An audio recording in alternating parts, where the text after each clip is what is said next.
បាទបងប្អូនអរគ្នានេះគឺជាសកម្មភាពបាទខ្ញុំហាត់សមរឿងថតរឿងថ្មីបងប្អូនហើយនេះសកម្មភាពបាទទូអង្គរបស់យើងបាទទូប្រុសបាទគេលក្ខណៈ gangster ក្នុងភូមិបងប្អូនហើយស្រីស្អាតនេះគាត់លក់កាហ្វេប៉ុន្តែអានេះប្លង់ដែលយើងហាត់សមនៅកន្លែងរបស់យើងហើយបន្តិចទៀតយើងនាំទៅដល់ទីតាំងកន្លែងថតតែម្ដងហើយបងប្អូនឃើញជើងកៅទិញកាហ្វេហើយម្នាក់ស្រីគាត់ជាងបងវិតប្លេសំឡាញ់បងវិតបាទបន្តបោកពីបងប្រុសនេះខុសចាប់ដើមខុសបាទហើយ director បាទបងប្អូនដឹងហើយគាត់ថាមិនលេងអញ្ចឹងទេលេងឲ្យស្អាតមកធ្វើស្រេចតែខ្វេអញ្ចឹងបងប្អូនហើយបងប្អូនអរគ្នាហើយនេះគាត់ប្រាប់ពីមួយ action យើងត្រូវតែលេងឲ្យច្បាស់បាទទឹកមុខលេងឲ្យដល់ទើបគេយកបានបងប្អូនហើយបងប្រុសក៏នៅបញ្ជាក់ឲ្យបញ្ជាក់ទៀតថាឲ្យលេងចាប់ដើមលេងម្ដងទៀតឥឡូវតេស្តម្ដងទៀតលើកតុកលើកអីមកចូលម្ដងទៀតមកបាទហើយទូស្រីចាប់ដើមលេងម្ដងទៀតបងប្រុសអូខេបងអូខេហើយខ្ញុំក៏បាននៅនឹងដែរខ្ញុំថតពុកម៉ែបងប្អូនឲ្យសកម្មភាពខ្លះឲ្យបងប្អូនមើលអញ្ចឹងណាបងប្អូនហើយចាប់ដើមចូលប្លង់ថ្មីគាត់ប្រាប់ថាដើម្បីអូនឯងចង់ឲ្យឆាប់ល្បីអូនឯងត្រូវដាក់ឈ្មោះវាដាក់ឈ្មោះគាត់ថាឈ្មោះអីឈ្មោះអាផ្លក់ចយឬអាភ្លុះអាចាយអីចឹងណាបងប្អូនអរគ្នាដើម្បីបងប្អូនបានវីដេអូល្អទស្សនារាល់ថ្ងៃបងប្អូនចូល like និង comment អ្នកនរគ្នាក្នុង Facebook page របស់ខ្ញុំក៏ដូចជា YouTube ផងដែរហើយបងប្អូនហើយមានសកម្មភាពផ្សេងទៀតដែលថតនៅកន្លែងតែម្ដងហើយគាត់បានប្រាប់ច្រើនក្រុមការងារហើយមានបាទច្រើនមក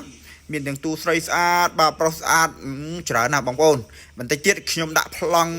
ដែលគាត់លេងតែម្ដងនៅកន្លែងថត on set តែម្ដងហើយនេះប្លង់ដែលយើងរៀបចំ set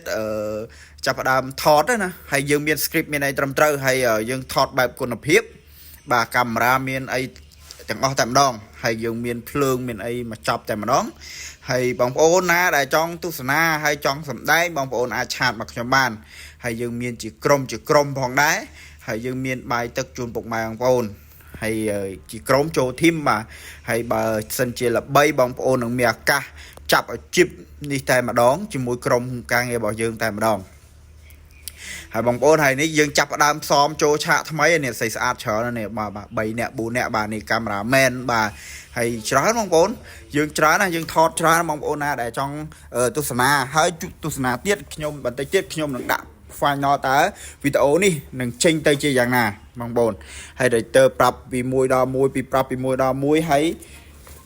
ឲ្យលេងតែម្ដងត្រូវយកតែម្ដងកុំឲ្យយើងខាតថតច្រើនដងអញ្ចឹងបងប្អូនហើយគាត់តែងតែបញ្យល់ហើយបញ្យល់ទៀតអញ្ចឹងបងប្អូនហើយបងប្អូនដែលមានចំណាប់អារម្មណ៍គ្រប់គ្រងបាទចូលចិត្តស្នាដៃរបស់ពូខ្ញុំបាទបងប្អូនអរគ្នា